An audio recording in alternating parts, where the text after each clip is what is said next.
بسم اللہ الرحمن الرحیم۔ السلام علیکم۔ طائف اپنی سرسبزی، شادابی، پانی کی فراوانی اور خوشگوار آب و ہوا کی بدولت حجاز کی جنت کہلاتا ہے۔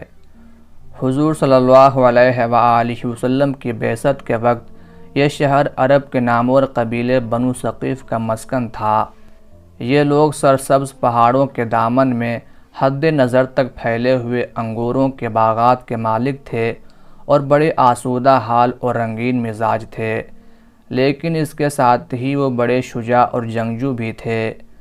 10 بعد بعثت میں حضور صلی اللہ علیہ وآلہ وسلم ان کو دعوت توحید دینے طائف تشریف لائے تو انہوں نے نشۂ پندار میں نہ صرف دعوت حق کو رد کر دیا بلکہ محسن انسانیت صلی اللہ علیہ وآلہ وسلم سے بھی نہایت ناروا سلوک کیا۔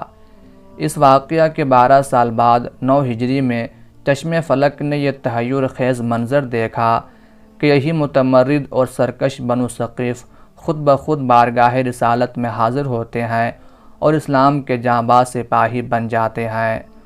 حضور صلی اللہ علیہ وآلہ وسلم کے وصال کے بعد جب فتنہ ردہ نے قریب سارے عرب کو اپنی لپیٹ میں لے لیا تو قریش مکہ اور انصار مدینہ کے علاوہ یہ طائف کے بنو ثقیف ہی تھے جو مکمل طور پر چٹان کی طرح اسلام پر ثابت قدم رہے۔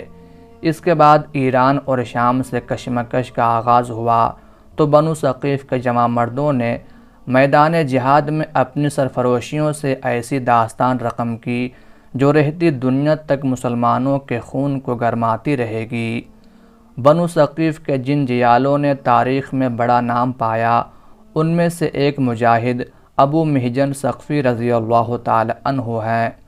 ان کا اصل نام عمرو یا عبداللہ یا مالک تھا، البتہ ان کی کنیت ابو محجن پر سب کا اتفاق ہے۔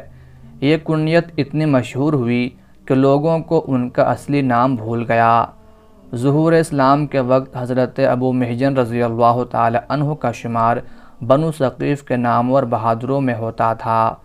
وہ صرف ایک شجاع جنگجو اور فیاض شخص ہی نہیں تھے بلکہ ایک بلند پایہ شاعر بھی تھے، اور ان کی شجاعت و شہامت اور شاعری کی شہرت عرب میں دور دور تک پھیلی ہوئی تھی۔ وہ شمشیر زنی، نیزہ بازی، قدر اندازی اور شہ سواری میں اپنی مثال آپ تھے۔ میدان جنگ میں وہ حریف پر جس شان تہور اور چابک دستی سے حملہ آور ہوتے تھے وہ انہی کے ساتھ مخصوص تھی۔ ان کے شہ سواری اور حملے کے خاص انداز کو دیکھ کر لوگ ہزاروں کے ہجوم میں بھی پہچان جاتے تھے کہ یہ ابو محجن رضی اللہ تعالی عنہ ہیں۔ بنو ثقیف کے یہ مرد میدان قبول اسلام سے پہلے اپنے قبیلے کے ساتھ مل کر اسلام کی مخالفت میں پیش رہے۔ غزوہ حنین کے بعد سرور کونین صلی اللہ علیہ وآلہ وسلم نے طائف کا محاصرہ کیا تو ابو محجن رضی اللہ تعالی عنہ نے دوسرے اہل طائف کی طرح شہر کی مدافعات میں ہر روز حصہ لیا، اور دوران محاصرہ میں جب کبھی مسلمان جانبازوں نے شہر پر حلہ بولا انہوں نے ان پر تیروں اور پتھروں کا مہ برسا دیا۔ بعض روایتوں میں ہے کہ حضرت ابو بکر صدیق رضی اللہ تعالی عنہ کے صاحبزادے حضرت عبداللہ رضی اللہ تعالی عنہ محاصرہ کے دوران میں ایک دن ابو محجن رضی اللہ تعالی عنہ کے تیر سے زخمی ہو گئے، اور تیر کا یہی زخم بعد میں ان کے لیے جان لیوا ثابت ہوا۔ 9 ہجری میں اپنے قبیلہ کے ساتھ حضرت ابو محجن رضی اللہ تعالی عنہ بھی شرف اسلام سے بہرہور ہو گئے۔ چونکہ وہ بہت آخر میں ایمان لائے اس لیے عہد رسالت میں انہیں کسی غزوہ میں شریک ہونے کا موقع نہ ملا۔ جہاد فی سبیل اللہ کے سلسلے میں ان کا نام سب سے پہلے عہد فاروقی میں منظر عام پر آتا ہے۔ ابو حنیفہ دیناوری نے اخبار الطوال میں لکھا ہے کہ حضرت عمر فاروق رضی اللہ تعالی عنہ نے اپنی خلافت کی ابتدا میں حضرت ابو عبید ثقفی کی قیادت میں جو لشکر عراق عرب بھیجا، حضرت ابو محجن رضی اللہ تعالی عنہ بھی اس میں شامل تھے اور معرکہ جسمر میں اسلامی لشکر کے رسالے کی قیادت کر رہے تھے۔ اس لڑائی میں ان کے بھائی قیس بن حبیب رضی اللہ تعالی عنہ بھی ان کے ساتھ تھے۔ قیس رضی اللہ تعالی عنہ نے تو اسی معرکہ میں شہادت پائی، البتہ ابو محجن رضی اللہ تعالی عنہ بچ گئے۔ قیاس یہ ہے کہ بعد میں انہوں نے بویب کے معرکے میں شریک ہو کر داد شجاعت دی، جو معرکہ جسمر کا جواب تھا۔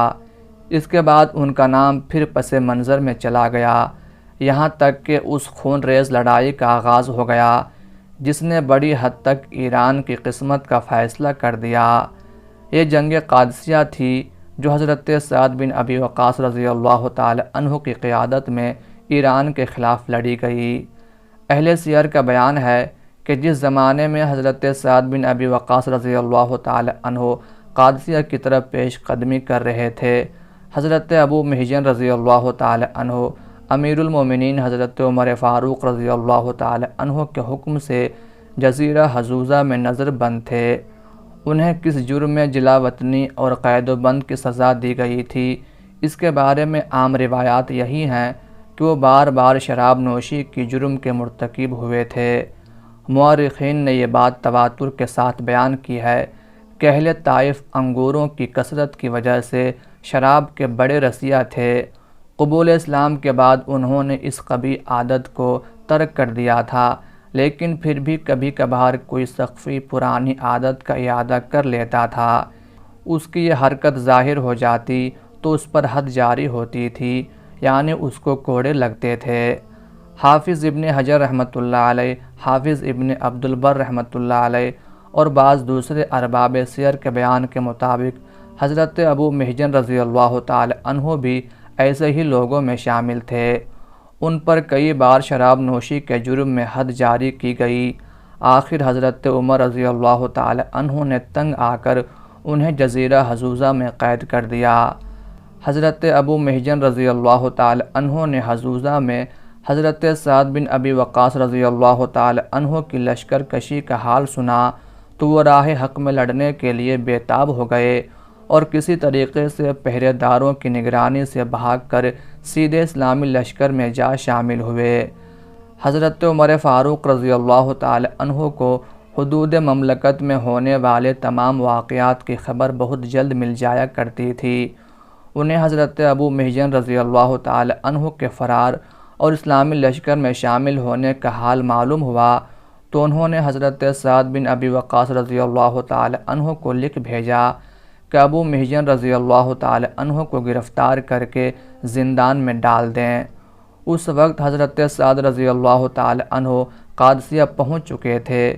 انہوں نے امیر المومنین کے حکم کی تعمیل میں حضرت ابو محجن رضی اللہ تعالی عنہ کو گرفتار کر لیا اور ان کے پاؤں میں بیڑیاں ڈال کر اپنی اقامت گاہ سے متصل ایک پرانے محل کے کمرے میں قید کر دیا۔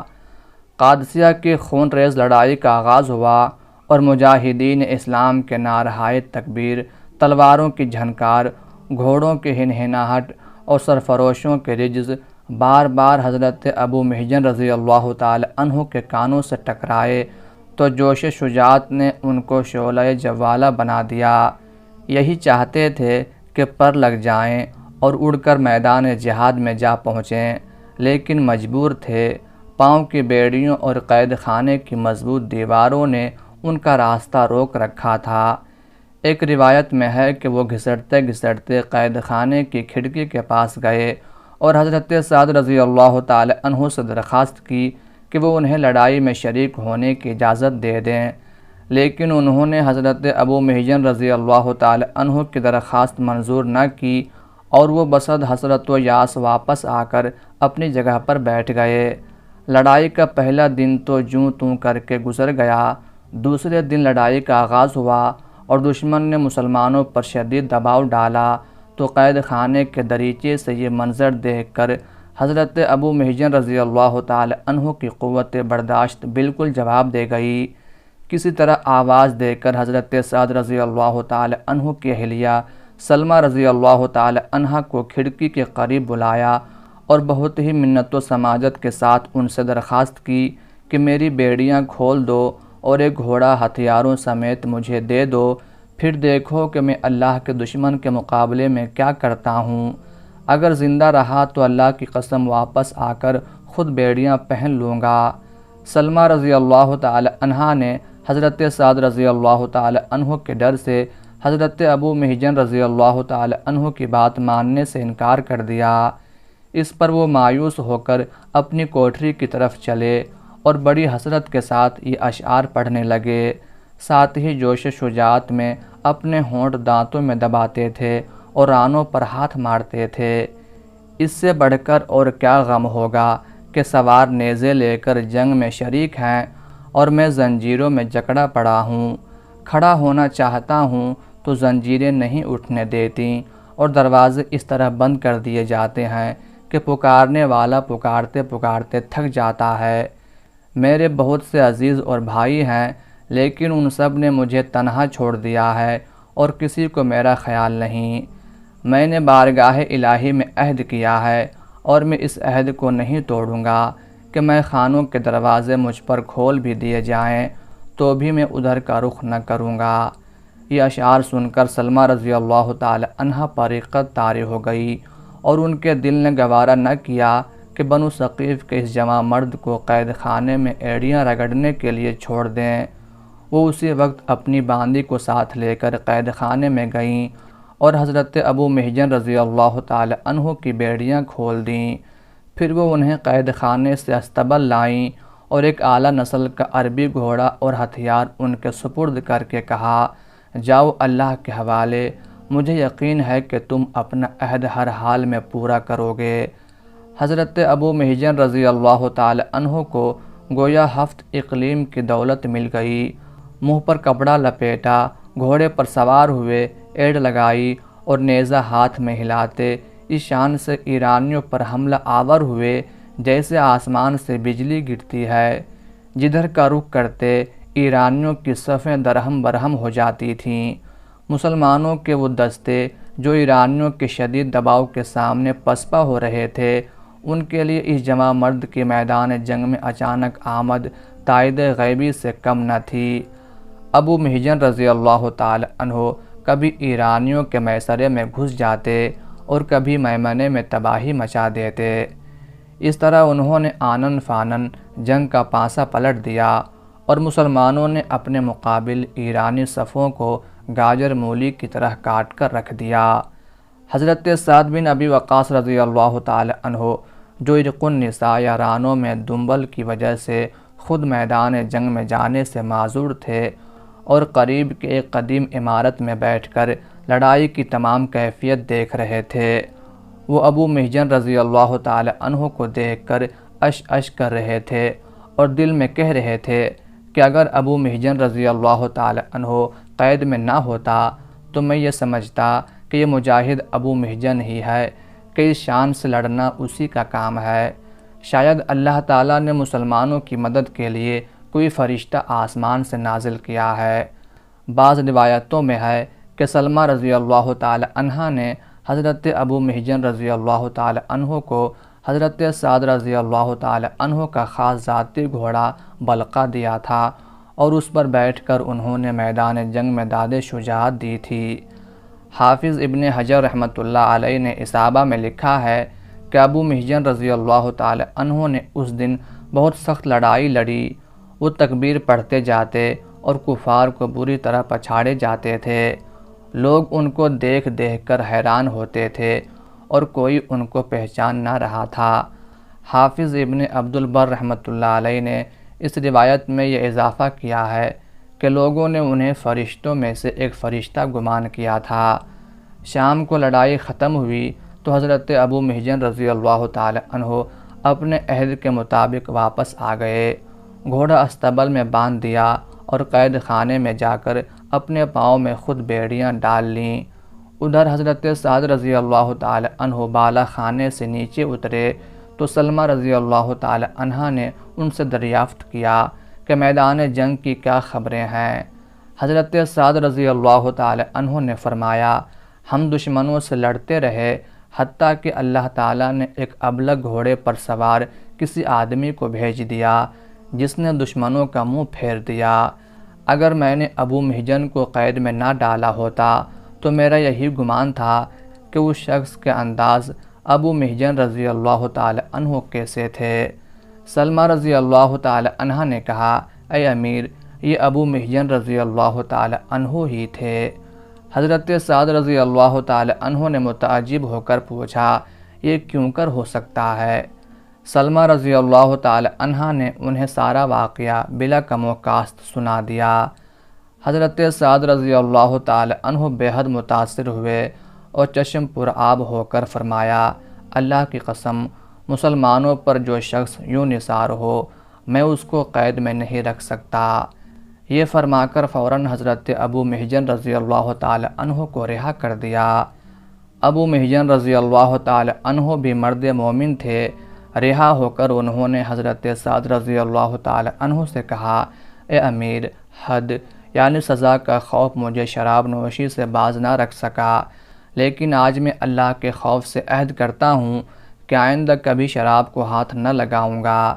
جنگ قادسیہ کے بعد حضرت ابو محجن رضی اللہ تعالی عنہ تاریخ کی پہنائیوں میں مستور ہو جاتے ہیں اور ان کی سرگرمیوں اور مشاغل کا پتہ نہیں ملتا، یہاں تک کہ ان کا سال وفات بھی کسی نے متعین نہیں کیا۔ البتہ بہت سے اہل سیر نے لکھا ہے کہ انہوں نے آذربائیجان میں 16 ہجری میں وفات پائی۔